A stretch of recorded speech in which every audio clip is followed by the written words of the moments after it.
जो last class थी उसमें हमने क्या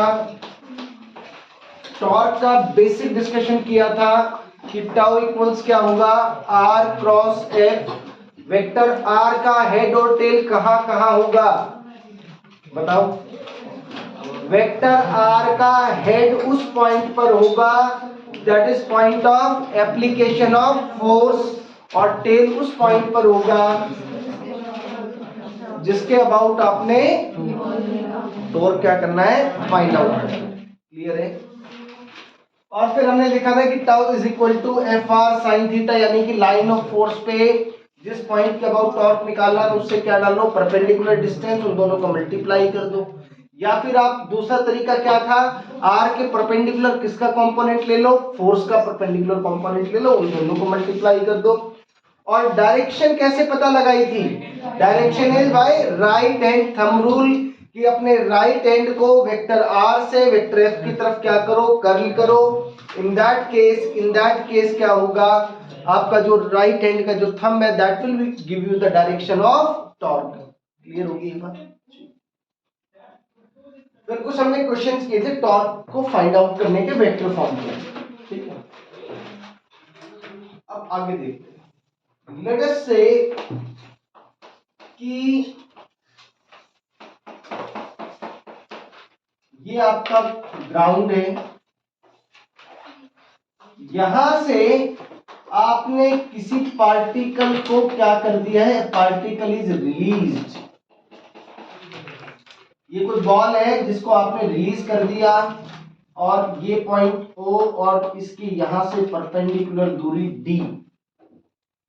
जब आप इस बॉल को रिलीज कर दोगे जब आप इस पार्टिकल को रिलीज कर दोगे now the question is how torque about O varies. Okay about भाई जब आप इसको रिलीज कर दोगे तो क्या होगा बॉल नीचे की तरफ आती जाएगी। जब बॉल नीचे की तरफ आएगी तो टॉर्क कैसे वेरी करेगा ऑप्शन ए कि इंक्रीज करता जाएगा ऑप्शन बी डिक्रीज करेगा ऑप्शन सी है कि भैया कांस्टेंट रहेगा और ऑप्शन डी है आपका कि इंफॉर्मेशन और जो डाटा आपको चाहिए वो डाटा पूरा नहीं है डाटा इज इनसफिशिएंट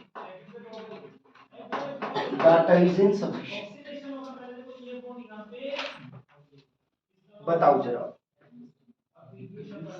इंक्रीज करेगा कि डिक्रीज करेगा कि कांस्टेंट रहेगा कैसे रहेगा कांस्टेंट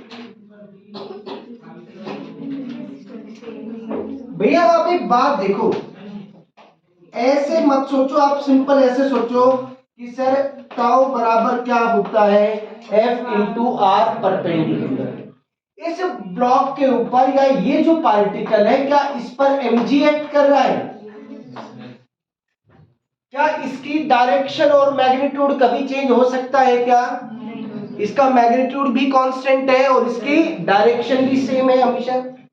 तो यानी कि ये लाइन ऑफ क्या हो गई this is your line of force. तो यानी कि सर एफ तो कांस्टेंट है एफ तो आपका क्या है कांस्टेंट उस लाइन ऑफ फोर्स पर जिस पॉइंट के अबाउट टॉर्क निकालना है उससे क्या डालो परपेंडिकुलर। क्या वो परपेंडिकुलर दूरी थ्रू आउट कांस्टेंट रहेगी क्या क्यों नहीं रहेगी यार ये लाइन ऑफ फोर्स है इस पर परपेंडिकुलर दूरी हमेशा क्या आने वाली है डी तो आने वाली है। तो ये परपेंडिकुलर आर परपेंडिकुलर किसके बराबर है डी के बराबर है और ये भी क्या है कांस्टेंट। तो आपका टॉर्क क्या रहेगा कांस्टेंट रहेगा। कोई पूछे कि टॉर्क का मैग्नीट्यूड कितना रहेगा तो फोर्स तो mg थी और परपेंडिकुलर दूरी आपकी v थी तो answer will be m into G into D. ठीक है now let us do another question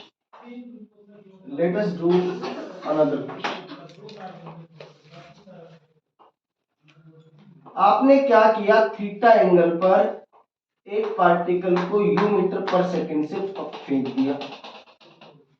अगर आपने उसको ऐसा फेंका तो ये कैसा पाथ फॉलो करेगा पैराबोलिक पाथ फॉलो करेगा प्रोजेक्टाइल में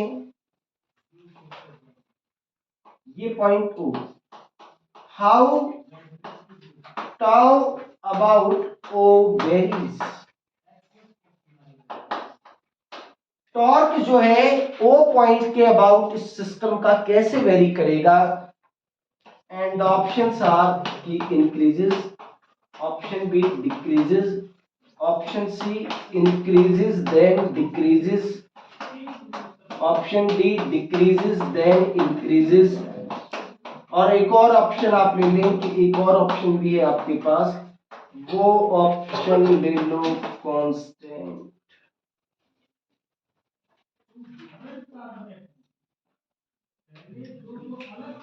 बिल्कुल जैसा पिछले क्वेश्चन में सोचा था वैसे आप एक बार जरा एफ बनाओ और जिस पॉइंट के अबाउट आपको क्या फाइंड आउट करना है, टॉर्क फाइंड आउट करना है, उससे परपेंडिकुलर दूरी का, परपेंडिकुलर डिस्टेंस का वेरिएशन देखो।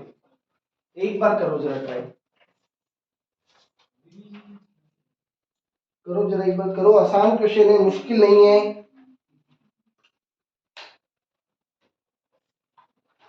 तो जब तक ट्राई नहीं करोगे ना, जब तक तुम्हें सब मुश्किल लगता रहेगा।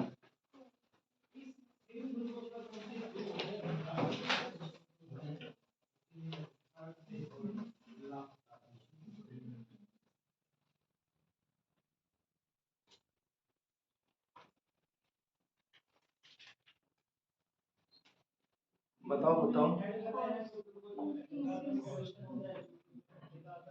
अच्छा मुझे एक बात बताओ, मैं किसी भी टाइम पे बनाता हूँ, मान लो यहाँ पर है बेटा, आप जरा सोचो कि तो कर क्यों नहीं पा रहे? क्वेश्चन बिल्कुल सेम ही आइडिया लग रहा है इस वाले में भी। एक्चुअल में दिक्कत क्या हो रही है कि आप है ना वो कोशिश ही नहीं करने की। आपको लग रहा है पता नहीं कितना मुश्किल क्वेश्चन है, क्या क्वेश्चन आ गया। अरे यार यहाँ पे क्या बनाओ, यहाँ पे क्या फोर्स लग रही है इस पर, mg। मान लो जब पार्टिकल यहाँ है तो क्या फोर्स लग रही है, mg। यहाँ पर है तो क्या फोर्स लग रही है, mg। क्या किसी भी टाइम पर फोर्स बदली क्या?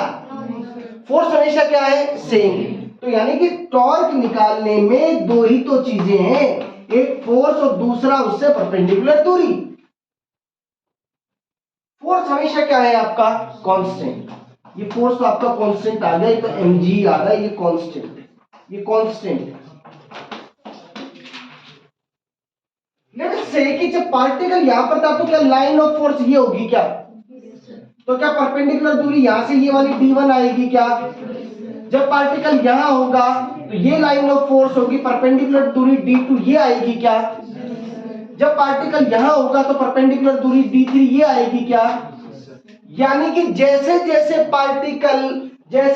पार्टिकल आगे की तरफ बढ़ता जा रहा है, आपकी परपेंडिकुलर दूरी जो है वो बढ़ती जा रही है।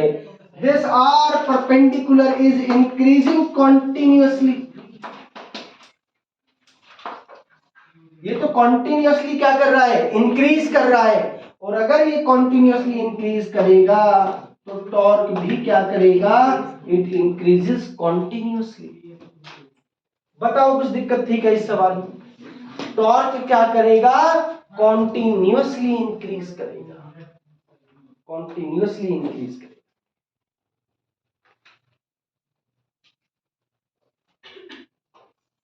चलो पहले ईमानदारी से बताओ, ये बात समझ में आ गई क्या आपको कि टॉर्क कॉन्टिन्यूअसली क्या कर रहा है, इंक्रीज कर रहा है। आपको मैं फिर बार बार एक ही बात बता रहा हूं कि जो भी क्लास आप पढ़ के जाते हो घर पे जाकर उसको आधा घंटा 1 घंटा तो उसी कॉपी को रिवाइज करना है।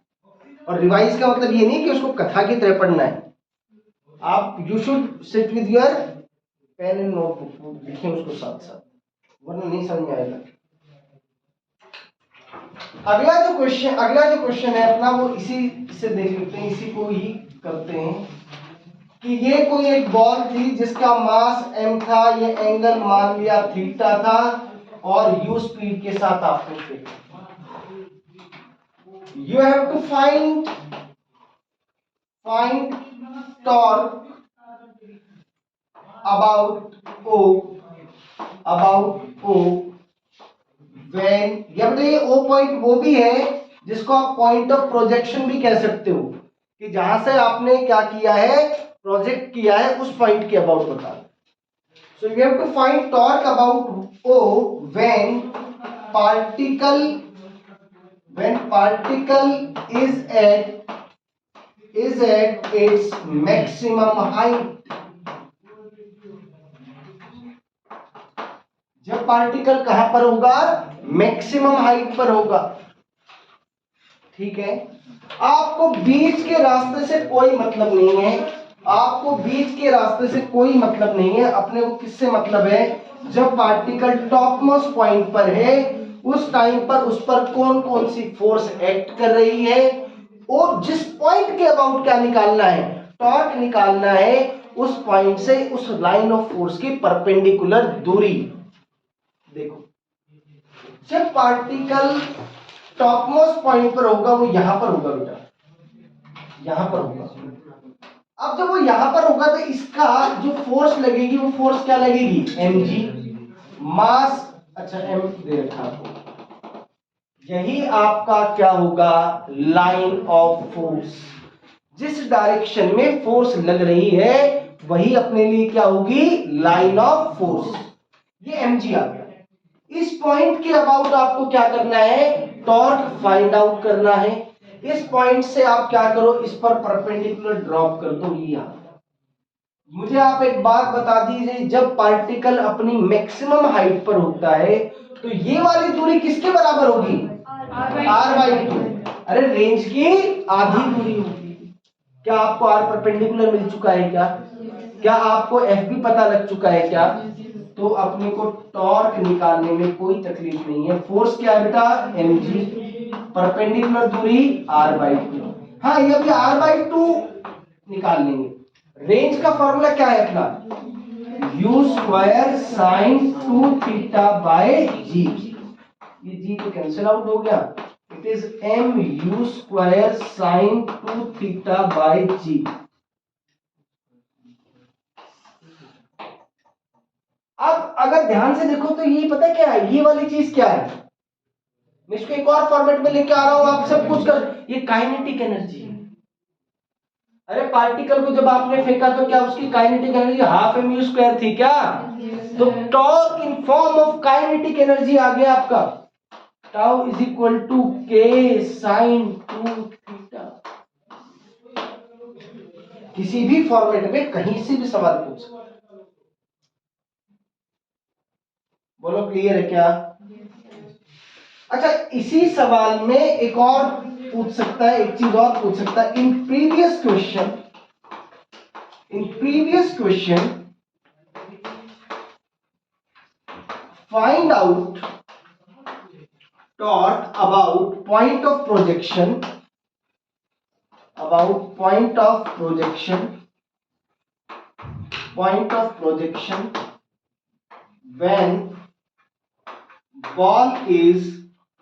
when ball is just about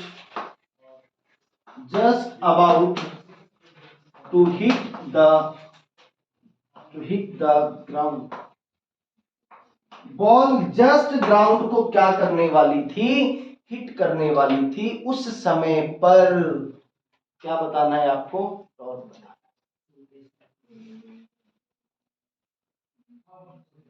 देखें बेटा, सवाल सबको समझे, दोनों बड़े ही इंपॉर्टेंट क्वेश्चन है, ये वाला क्वेश्चन भी और ये जो अभी किया, ये दोनों क्वेश्चन इंपॉर्टेंट क्वेश्चन है।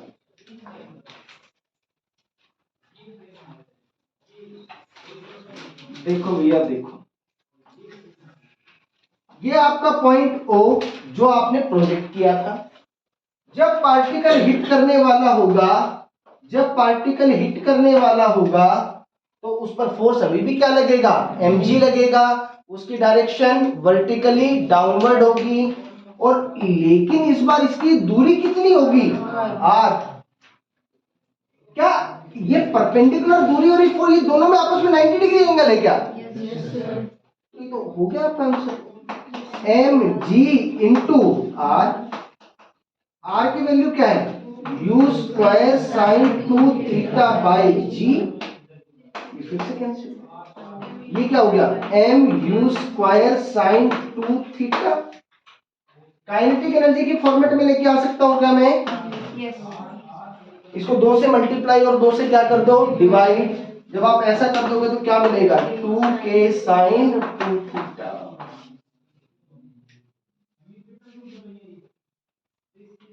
कई बार एग्जामिनर आपको क्या कर सकता है, थोड़ा सा कंफ्यूज कर देगा, घुमा सकता है एग्जाम में। कैसे? वो पता क्या कहेगा, वो वेलोसिटी वगैरह की बात ही नहीं करेगा। वो क्या कहेगा, particle is thrown at some angle theta with kinetic energy के। अब उसका क्या बताओ, अब आप टॉर्क बताओ। आप कहोगे ये क्या सवाल आ गए, तो वहां से काइनेटिक एनर्जी का रूल कहां से आ गया? तो काइनेटिक एनर्जी का रूल कहीं शुरू से कहीं नहीं आ रहा था, लास्ट में जो एक्सप्रेशन बनाया उसने एग्जामिनर ने उल्टा सोच लिया सवाल को, उसने यहां से पिक किया क्वेश्चन को, यहां से बना लो, ये वाली चीज इनिशियली दे दो उसको। और आप नहीं सोचोगे कि वेलोसिटी तो दे ही नहीं रखी, तो मैं करूं तो कैसे करूं? तो कई बार क्या होगी, जो आपका कन्वेंशनल मेथड आप उससे करिए, वो कहीं ना कहीं, वो देखो क्वेश्चन जो भी आया वो आया तो सॉल्व करने के लिए है ना, होगा सॉल्व, पक्का होगा वो सॉल्व। तो इसका मतलब आप एक बार उसको ट्राई करना शुरू कीजिए, कहीं ना कहीं किसी स्टेप पे वो जो चीज आपको दे रखी है वो बनने ही वाली है। जैसे कि ये वाला क्वेश्चन होगा, बिल्कुल एक तरह से नई चीज होगी कि काइनेटिक एनर्जी की फॉर्मेट, ये भी काइनेटिक एनर्जी की फॉर्मेट। ये इसमें रेशियो भी पूछ सकता है वो, कि जब वो टॉप मोस्ट पॉइंट पे है जब, और जब वो हिट करने वाला है उस टाइम पे टॉर्क, इनका रेशियो बता दीजिए टॉर्क का। तो क्या आंसर आ जाएगा इसका? 1/2, 1/2 आ जाएगा आंसर। ठीक है, वो इसमें अब ये सवाल भी पूछ सकता था कि एक को काइनेटिक एनर्जी के दे दी और एक को 2k एनर्जी दे दी, दोनों का एंगल सेम रखा उसने, फिर वो पूछ लेगा टॉर्क का रेशियो। तो अब इस बार सिर्फ यानी कि एंगल वाला फैक्टर हट जाएगा, सिर्फ क्या आएगा, काइनेटिक एनर्जी वाला फैक्टर। क्या आप कर सकते हो ऐसा सवाल? करो, नोट करो जल्दी से।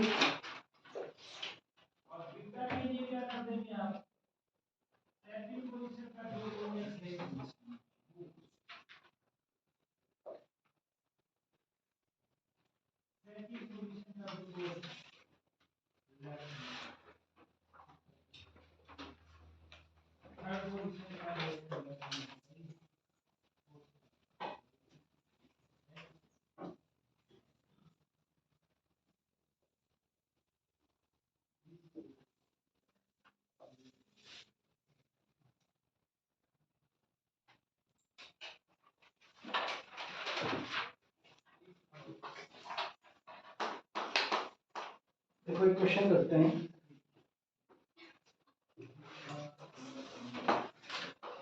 ये कोई एक रॉड ले लेते हैं, यहां पर एक फोर्स लगाई कितनी, 8 न्यूटन, ये यहां फोर्स लगा दी 3 न्यूटन की, ये 2 मीटर दूरी यहां से और ये 2 मीटर दूरी यहां से। ये जो रॉड है इसका मास है 2 kg। आपसे पूछा है बेटा कि इसका टॉर्क क्या होगा, what is the torque of this rod. देखो अब आप कहोगे से किसके अबाउट, है ना, आपका क्या सवाल है? आप जरा ये विजुलाइज कीजिए कि इसका एक्सिस ऑफ रोटेशन पे सेंटर ऑफ मास ही होगा। अरे फ्री रोटेशन है ना, इसका सेंटर ऑफ मास, इसका जो एक्सिस ऑफ रोटेशन है वो अपने आप में क्या हो जाएगा, इसका सेंटर ऑफ मास। देखो अगर फ्री बॉडी रोटेशन हो रहा है तो नो डाउट उसका एक्सिस ऑफ रोटेशन क्या होगा, उसका सेंटर ऑफ मास।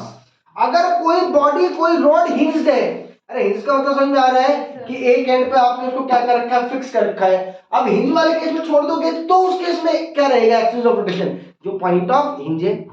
आप सेंटर ऑफ मास भी ले सकते हो, लेकिन बेस्ट क्या है कि जो हिंज पॉइंट है उसके अबाउट करेंगे जब पता लगेगा। तो यहाँ पे उसने कुछ नहीं कहा है, तो इट मींस इसके अबाउट बात हो रही है, इस पॉइंट के अबाउट होने की बात, ठीक है, इसी पॉइंट के अबाउट निकालते भी।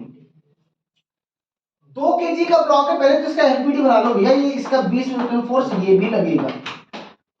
इस बॉडी के ऊपर, इस बॉडी के ऊपर कितनी फोर्सेस लग रही हैं?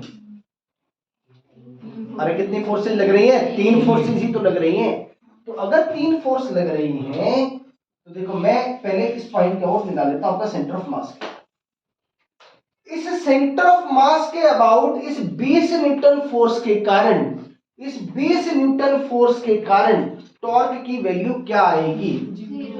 0 आएगी। क्यों 0 आएगी? क्योंकि वो फोर्स एक्सिस ऑफ रोटेशन से, या जिस पॉइंट से आप टॉर्क निकालना चाह रहे हो उसी से तो पास कर रही है। और ये हमने कल बहुत डिटेल में डिस्कशन किया था, उस केस में क्या आएगा, वो 0। तो इस 20 न्यूटन के कारण तो टॉर्क क्या आ गया 0। अब बच गया कौन सा, एक तो 8 न्यूटन और दूसरा एक 8 न्यूटन और दूसरा ये 3 न्यूटन। चलो इन दोनों के कारण टॉर्क निकाले, उससे पहले डायरेक्शन पे जरा डिस्कशन कर लेते हैं। सब लोग मुझे आप ये बताइए, इस 8 न्यूटन के कारण से जो टॉर्क आएगी उसकी रोटेशनल सेंस कैसी होगी, माने क्लॉकवाइज की एंटी क्लॉकवाइज। कैसे देखा आपने कि सर इस पॉइंट के अबाउट क्या करना है, टॉर्क निकालना है। इस पॉइंट पर आर वेक्टर का क्या होना चाहिए, टेल की हेड, टेल होना चाहिए। वंशिका आप कैसे बिल्कुल ऐसे बैठ गए चुपचाप जैसे कि पहली बार ये चीज सुनी आपने। ये वेक्टर क्या हो गया आपका, आर एफ कहां है, ऊपर की तरफ, आर क्रॉस एफ कौन सी डायरेक्शन में फिंगर्स कर लो रही है मेरी, क्लॉकवाइज। अरे कौन से डायरेक्शन में, क्लॉकवाइज। ठीक बात है। अब जरा इसकी बात करो बेटा, आ रहा है समझ में। देखो आप खुद से प्रैक्टिस नहीं करोगे जब तक, बस आपको समझ में आएगा, खुद से करोगे तो आएगा नहीं। फिर से इधर से ये आ जाएगा ऐसे, एफ नीचे है, आर क्रॉस एफ, सेंस बताओ। और एंटी क्लॉकवाइज कैसे है, जरा आपने अपना राइट हैंड, अब राइट हैंड तो बांध के बैठे हो और फिर डायरेक्शन बता रहे हो यार। आर क्रॉस एफ करो, आर ये रहा, एफ ये रहा, कौन सी सेंस है, क्लॉकवाइज है, और इसकी कौन सी आई थी, क्लॉकवाइज। दोनों की डायरेक्शन क्या है, सेम, तो दोनों के कारण से जो टॉर्क आया है वो ऐड हो जाएगा। अरे दोनों के कारण से जो टॉर्क आया है वो ऐड। फोर्स कितनी, 8। इस फोर्स पर यहां से परपेंडिकुलर दूरी ये कितनी, 2 जमा, इसके कारण फोर्स 3, परपेंडिकुलर दूरी 2, ये 16 प्लस 3 2 6 कितना आ गया, 22 न्यूटन मीटर। बताओ क्या आपको समझ में आया ये बात।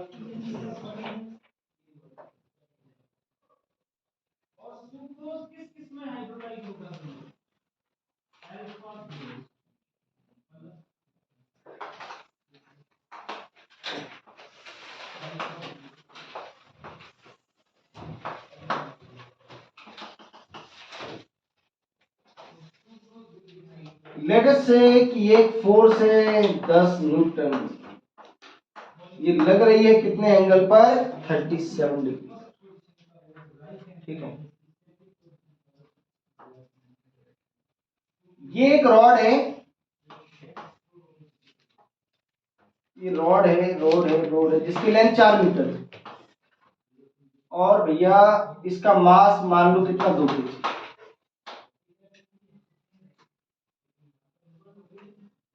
ये पॉइंट ए मानता हूं, ये पॉइंट बी और ये पॉइंट सी।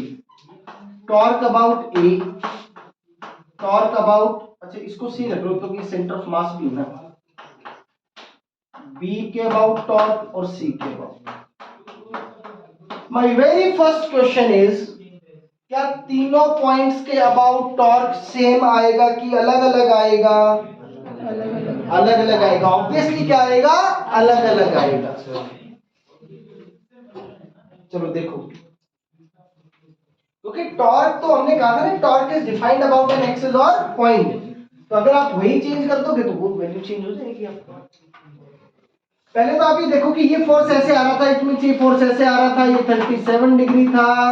इसको रिजॉल्व करो तो ये कितना आएगा, 10 cos 37, और ये कितना आएगा, अरे आपको समझ में आ रहा है क्या, अरे आ रहा है क्या, मुझे ऐसा लग रहा है तुम सब लोगों की तो प्राण निकल चुके हैं। एफबीडी बनाओ, ये इधर कितना फोर्स लगेगा, 20 न्यूटन।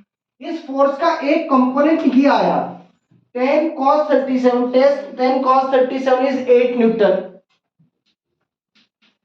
और ये वाला जो कंपोनेंट आया ये कितना आया, 6 न्यूटन। सबसे पहले अपन ए पॉइंट के अबाउट निकालते हैं। ये दूरी कितनी हो जाएगी, 2 मीटर, और आगे भी 2 मीटर, कोई बात नहीं। आप मुझे एक बात बताइए, इस रोड पर कितनी फोर्सेस लग रही हैं, 3। अरे कितनी, 3, 20, 8 और 6। 6 के कारण से टॉर्क कितना? आप जरा खुल के जरा जवाब देने की कोशिश कीजिए। ए पॉइंट के अबाउट, ए कोई गलत हो चाहे सही हो, ए पॉइंट के अबाउट 6 का आपको क्या बताना है? टॉर्क बताओ। 12 कितना आएगा? 12 कैसे निकाला आपने? फोर्स तो कितना था जरा? फोर्स कितना था? 6। और परपेंडिकुलर दूरी, परपेंडिकुलर दूरी किससे निकालते हो? परपेंडिकुलर दूरी किससे निकालते हो?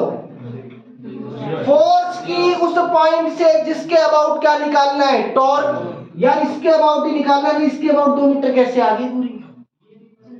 ये फोर्स उसी पॉइंट से पास कर रहा है, उसी पॉइंट से पास कर रहा है जिसके अबाउट आपने क्या निकालना है? टॉर्क निकालना है।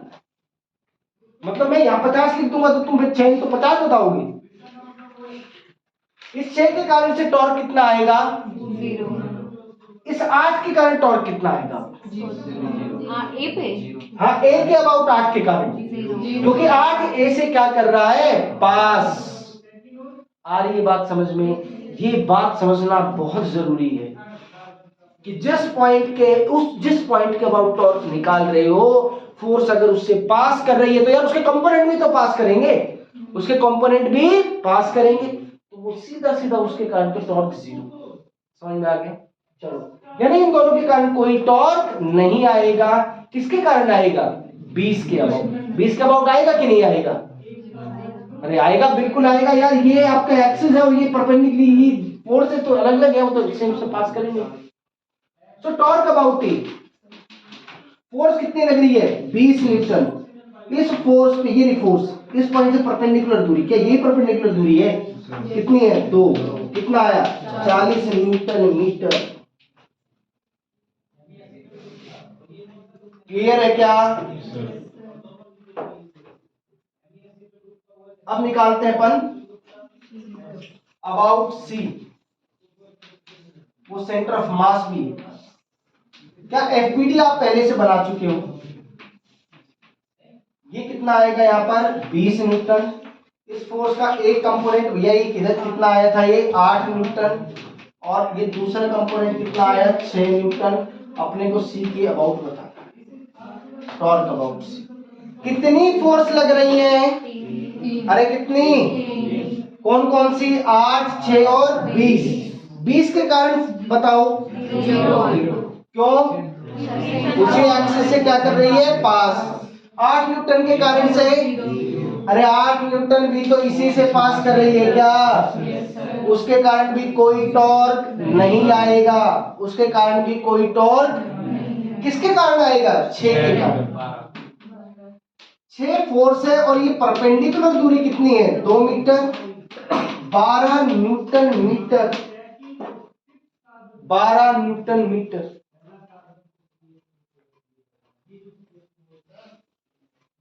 अब आपका एक पॉइंट और बच गया, आपका एक पॉइंट और बच गया, और वह पॉइंट कौन सा है आपका?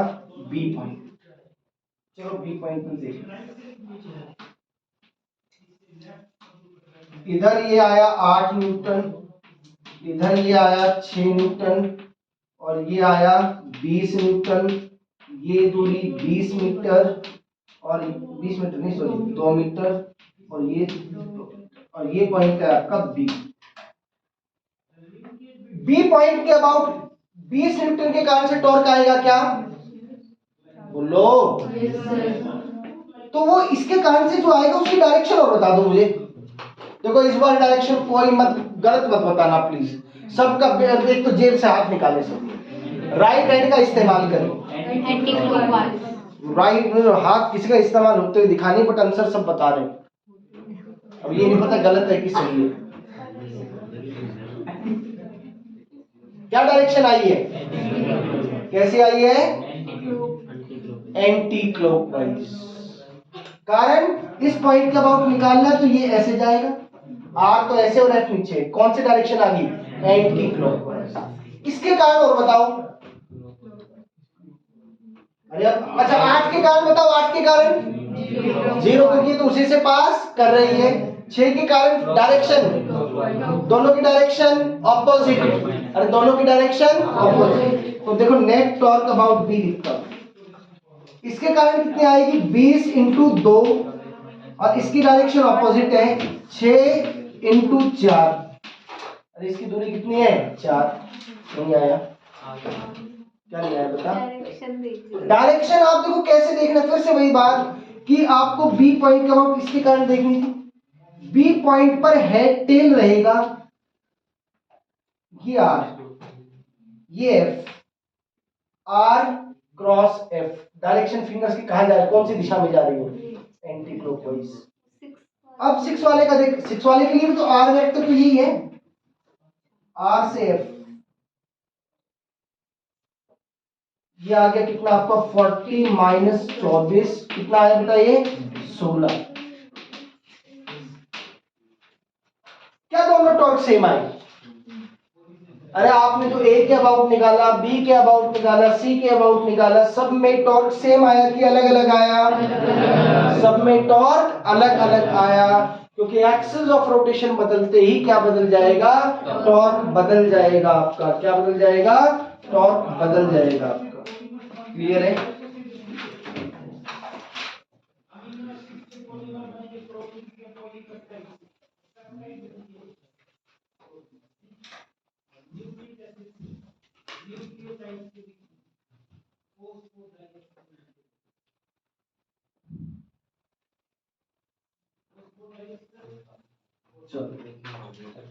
अब लेट अस से कि आपको दो स्टेटमेंट देते हैं, क्वेश्चन करते हैं ये। स्टेटमेंट नंबर 1, स्टेटमेंट 1 ये है,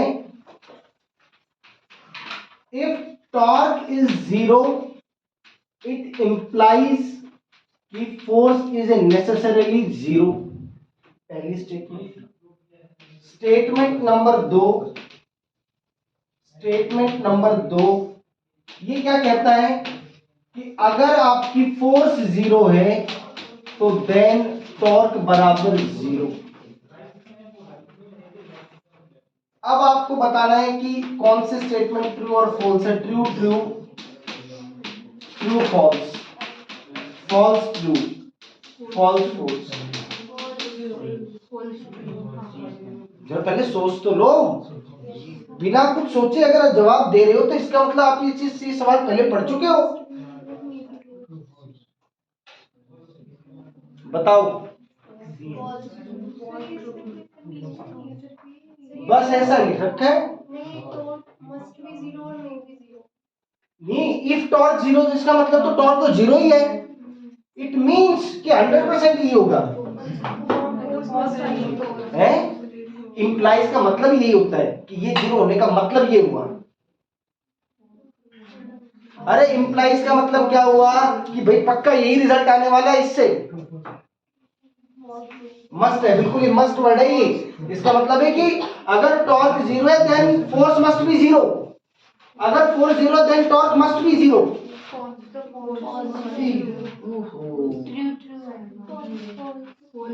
अच्छा चलो एक एक स्टेटमेंट को लेके बात करते हैं। पहली स्टेटमेंट, पहली स्टेटमेंट, पहली स्टेटमेंट आपकी क्या है? अरे भाई पढ़ तो लो। कहता है कि अगर टॉर्क 0 है तो इसका मतलब फोर्स क्या होगा? 0। आपने अभी, यार सीधी सी बात है, अगर फोर्स किससे पास कर जाए? लाइन ऑफ रोटेशन से, एक्सिस ऑफ रोटेशन से, या जिस पॉइंट से आप क्या पास करना चाहते हो, क्या पता करना चाहते हो? टॉर्क। तो उसके से क्या हो जाएगा? टॉर्क 0। लेकिन क्या फोर्स 0 है? यानी ये स्टेटमेंट, ये बात समझ में आई क्या कि सर जिस पॉइंट के अबाउट आप टॉर्क निकाल रहे हो उससे ही अनंत फोर्सेस निकाल दो, टॉर्क क्या आएगा? 0 ही आएगा। इसका मतलब टॉर्क 0 होना मतलब फोर्स 0 होगा, ये कतई नहीं। समझ में आई? तो पहली स्टेटमेंट आपकी क्या हो चुकी है? फॉल्स। ठीक बात है।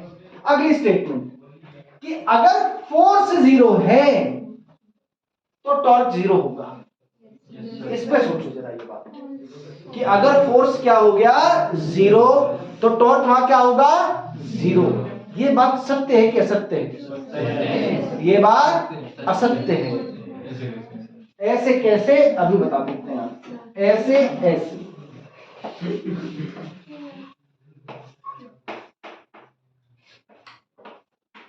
पहले तो मुझे एक बात बताओ, ये कोई रॉड है, ये कोई क्या है, रॉड। इस रॉड पर नेट फोर्स जीरो है कि नॉन जीरो है? इस पर नेट फोर्स कितना है? अरे जितना है पॉजिटिव एक्स में लग रहा है उतना ही फोर्स नेगेटिव एक्स में, तो नेट फोर्स तो कितनी आई? जीरो। तो यानी ये बात तो समझ आ गई कि एफ क्या है यहाँ पर? जीरो। आप किसी भी एक्सिस के अबाउट टॉर्क निकाल दो, किसी भी पॉइंट के अबाउट निकालो, जिसको जो पॉइंट अच्छा लगे, A point, B point, C point, जो मर्जी पॉइंट के अबाउट निकालो जरा एक बार। जीरो आ रहा है टॉर्क की नॉन जीरो। जरा सिंपल सी बात, अगर मैं ए पॉइंट के अबाउट निकाल दूं, सोचो जरा, ए पॉइंट के अबाउट टॉर्क निकालता हूं, जीरो आएगा? अरे इसके कारण जीरो आएगा, लेकिन नेट टॉर्क जीरो थोड़ी आ रहा है यार। इस फोर्स के कारण टॉर्क आ रहा है, टॉर्क अबाउट ए पॉइंट के अबाउट टॉर्क निकालो, ए पॉइंट के अबाउट इस फोर्स के कारण टॉर्क कितना है? अरे यार कॉन्फिडेंस के साथ बोलो, ये मरा मरा बोल रहा है। क्यों जीरो? इसी से क्या कर रहा है? पास। तो इसके कारण, तो इसके फोर्स के कारण जीरो। लेट अस से कि यार ये लेंथ एल ले लो और ये लेंथ भी क्या ले लो? एल ले लो। तो अब दूसरी फोर्स कौन सी लग रही है? एफ। और दूसरी फोर्स एफ, परपेंडिकुलर दूरी 12, एफ इंटू 12, डायरेक्शन और बताओ। अरे डायरेक्शन क्लॉकवाइज। क्या सबने राइट हैंड का इस्तेमाल किया? क्लॉकवाइज आ गया। क्या टॉर्क जीरो आया? अरे क्या टॉर्क जीरो आया? चलो किसी को लग रहा हो सर आप ऐसे बेवकूफ बना लो, बी पॉइंट के अबाउट देखो जीरो आएगा ही आएगा, बिल्कुल बी पॉइंट के अबाउट जीरो आ रहा है कि नहीं आ रहा? निकाल के देखा? अरे इसके खुद के वेट के कारण से तो जीरो, लेकिन क्या अभी दो फोर्सेस हो रहे हैं जिनके कारण टॉर्क आ सकता है? इसके कारण कितना टॉर्क आएगा? अरे F into L. What about direction? Direction clockwise. अरे डायरेक्शन क्या आई? क्लॉकवाइज। जमा इसके कारण भी कितना आएगा? F into L. डायरेक्शन और बताओ, क्लॉकवाइज की एंटी क्लॉकवाइज? क्लॉकवाइज यार। कितना आया? 2FL। Direction clockwise. क्या वही टॉर्क आया जो पहले आया? क्या बेवकूफ फिर मना करी, वही 2FL पहले आया, वही ऐसा थोड़ी कि इसको को बाद में लिख दिया, पहले लिख दिया। तो डायरेक्शन भी सेम आई क्या? देखो बड़ी इंपॉर्टेंट चीज पे पहुंच रहे हैं अभी। 2FL डायरेक्शन भी सेम। अभी एक पॉइंट और रह गया, कौन सा? C point. सी पॉइंट के बाद इसके अबाउट तो जीरो, जो वेट लगेगा उसके अबाउट भी जीरो। ये बच गया F इंटू 2L। इसमें मजा आएगा, इसमें डायरेक्शन देखो,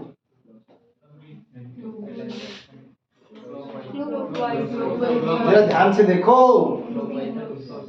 तो अपना हैंड पर लेफ्ट यूज कर रहे हैं।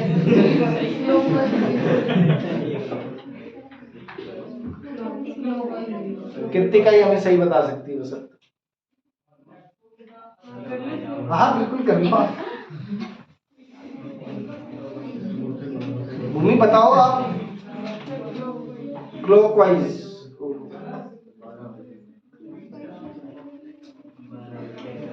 नरपिंदर गलत। अरे भैया यार अंतर क्या सोच रहे हो आप? किसके अबाउट बताना है? सी के अबाउट। ये रही फोर्स, ये रहा आर क्रॉस एफ। क्या डायरेक्शन आई? तीनों ही केसेस के अंदर टॉर्क की वैल्यू मैग्नीट्यूड के साथ और डायरेक्शन के साथ क्या आ रही है? सेम आ रही है। अभी इसमें दोबारा से आएंगे, पर अभी इस क्वेश्चन का आंसर क्या हो चुका है? फॉल्स। दोनों स्टेटमेंट क्या हो चुकी हैं? लेकिन ऐसा अभी तक तो नहीं हुआ था बेटा। ये वाला क्वेश्चन खत्म हो चुका है, क्लियर है? ये दोनों स्टेटमेंट क्या है? फॉल्स है। अगर फोर्स जीरो है तो इसका मतलब ये नहीं है कि टॉर्क जीरो होगा, ये हमने करके दिखा दिया। अगर टॉर्क जीरो है तो इसका मतलब भी ये नहीं है कि वहां पर फोर्स जीरो ही होगा। ये सवाल हो गया। लेकिन इस चीज में बड़ा मजा आया कि सर अब तक ऐसा नहीं हुआ था, अब तक ऐसा नहीं हुआ था। क्या नहीं हुआ था? टॉर्क सभी पॉइंट के अबाउट सेम आ गया। टॉर्क के सभी पॉइंट के अबाउट क्या आ गया, सेम। लेकिन क्या यहाँ पे सब कुछ आपने सही किया है क्या?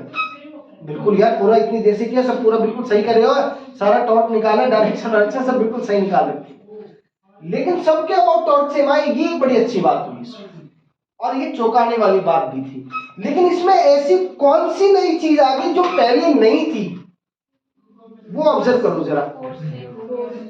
फोर्स का क्या हो गया, सेम नहीं।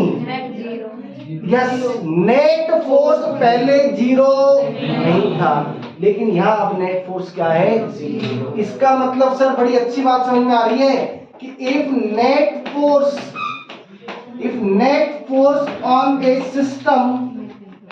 on a system is zero, अगर नेट फोर्स आपने क्या कर दिया, जीरो, देन, और मैं आपको पता है गारंटी के साथ कह रहा हूं, लिखित में दे रहा हूं, आप इन 3 पॉइंटों के अलावा जो मन में आए वो पॉइंट लेके उसके अबाउट टॉर्क निकाल लेगा। उन सब के अबाउट भी टॉर्क क्या आएगा, 2FL, और डायरेक्शन भी क्लॉकवाइज ही आएगी। So the net force on a system, if the net force on a system is zero, then torque about each and every point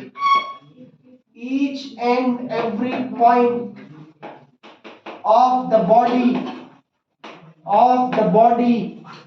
is, बताओ बेटा, सेम की जीरो, सेम। क्या लिखेंगे, सेम रहेगा सभी के अबाउट से। बड़ी इंपॉर्टेंट बात, अगर किसी सिस्टम पर नेट फोर्स क्या हो जाती है, जीरो। क्या नेट फोर्स जीरो होने का मतलब ट्रांसलेटरी मोशन नहीं होगा, बताओ? देखो एक बढ़िया सा क्वेश्चन आ गया, क्योंकि अब मैकेनिक्स के बिल्कुल एंड की तरफ है। मैं कह रहा हूं कि अगर किसी सिस्टम पर नेट फोर्स जीरो है, तो ट्रांसलेटरी मोशन होगा कि नहीं होगा? यार हो सकता है ना कि पार्टिकल पहले से कांस्टेंट वेलोसिटी से मूव कर रहा हो।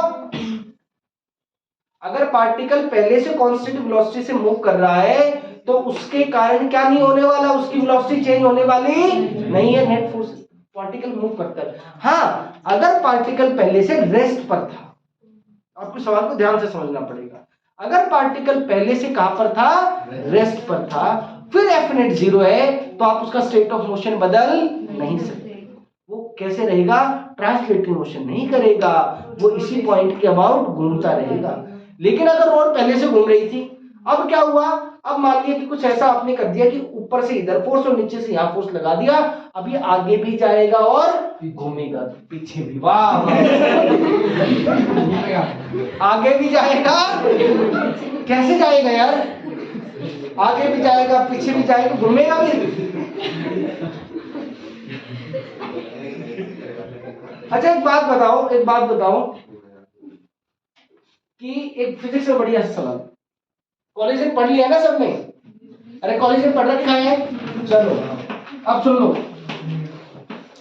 ये कार आ रही है, इस कार का मास कैलकुलेशन सिंपल रखेंगे 100 किलो, और इसकी वेलोसिटी तेज आ रही है 60 मीटर पर सेकंड, बरसात भी हो रही है, बरसात की स्पीड ले लो 6 मीटर पर सेकंड, वर्टिकल डाउनवर्ड डायरेक्शन, ठीक है।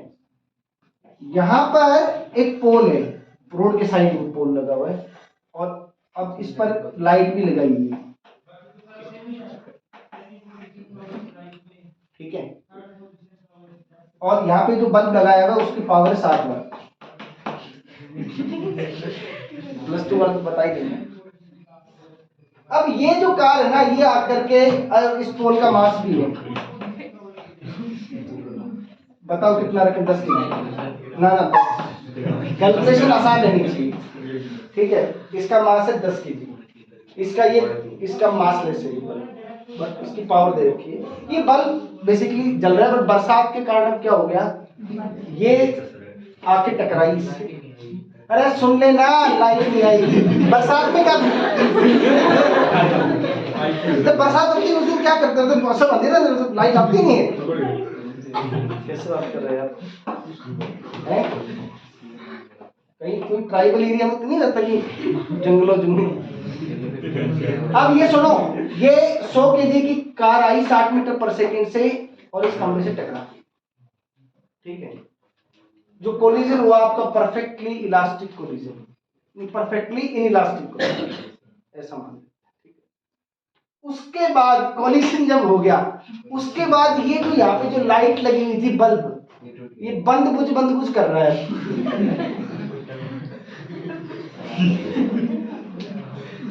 उसका कारण क्या है? ये मैं जिससे पूछूं वही बताएगा, मैं जिससे पूछूं वही। उसका कारण बताओ, ऑप्शंस भी दूं। पहला कारण है कि सही परफेक्टली इनइलास्टिक कोलिजन हुआ, इसके कारण ऐसा हुआ, ए ऑप्शन। क्या कर रहा है बल्ब आपका? बंद बुझ कर रहा है। इतना सब कुछ होने के बाद भी सब तार वार का कनेक्शन कट चुका है। अरे मतलब टूट गया तो तार जाता, तार टूट चुका है, इस तक बिजली नहीं पहुंची, उसके बावजूद भी क्या कर रहा है? बंद बुझ कर रहा है, ठीक है। तो अब मुझे बता दें क्यों कर रहा है। एक तो एक इंपल्सिव के कारण, दूसरा ये हो सकता है कि सर इसके पास पहले से कोई चार्ज स्टोर हो। तो बता क्या आंसर आना चाहिए? चमत्कार है। चमत्कार कैसे हो सकता है यार? युवराज बताओ वंशिका बताइए, ऐसा कैसे हो रहा है कि इतना सब कुछ होने के बाद भी बंद बुझ कर रहा है?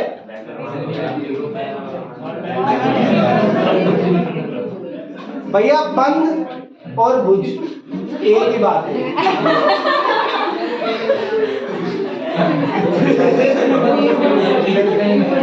अरे बंद और बुझ दोनों एक ही चीज है भैया, बंद पड़ा है वो, ठीक है भैया। चमत्कार तो ये हो गया, चलो ठीक है। तो सुनो, बस। तो अगर किसी सिस्टम पर नेट फोर्स क्या हो गया? 0 अगर हो गया, तो हर एक पॉइंट के अबाउट टॉर्क क्या रहेगा? सेम रहेगा। क्लियर होगी ये बात? अब तो वो वे ट्रांसलेटिव मोशन की वो जो बात थी वो मैं आपको समझा चुका हूं ना। ये बिल्कुल इसी ने बात शुरू की थी कि आगे भी जा रहा है, ऐसा नहीं। इस तरह का जो सिस्टम जिस पर नेट फोर्स क्या होगी? 0, such a system is known as couple। क्या हो गया भाई? हाँ मतलब इक्वल। देखो कपल का मतलब ही तुम गलत समझ रहे हो। कपल का मतलब ये है कि दोनों अलग अलग दिशाओं में चले, दोनों अलग अलग दिशाओं में चले। तुम इसको उल्टा समझते, दोनों ऑपोजिट डायरेक्शन है ना। क्या डायरेक्शन सेम है? डायरेक्शन ऑपोजिट है, इसीलिए क्या नाम दिया गया? कपल नाम दिया गया। नेट फोर्स क्या है? 0। क्लियर हो गया? बाकी आगे की जो कहानी जो बताई थी, बाकी जो कहानी आगे की बताई थी वो बिल्कुल सारी की सारी क्या है? सेम है कि यहाँ पे नेट फोर्स क्या रहता है? 0, बट जो नेट टॉर्क रहता है वो नॉन जीरो तो रहता है, लेकिन ये नॉन जीरो मतलब बल्कि इसको तो जो नेट टॉर्क रहता है वो क्या रहता है? सेम रहता है सभी पॉइंट्स के अबाउट। समझ में आई ये बात कि अगर नेट फोर्स 0 है तो सभी के अबाउट टॉर्क क्या रहेगा? सेम रहेगा। क्लियर हो गया? इतना ही करते हैं, फिर कल की क्लास में हम पढ़ेंगे क्या?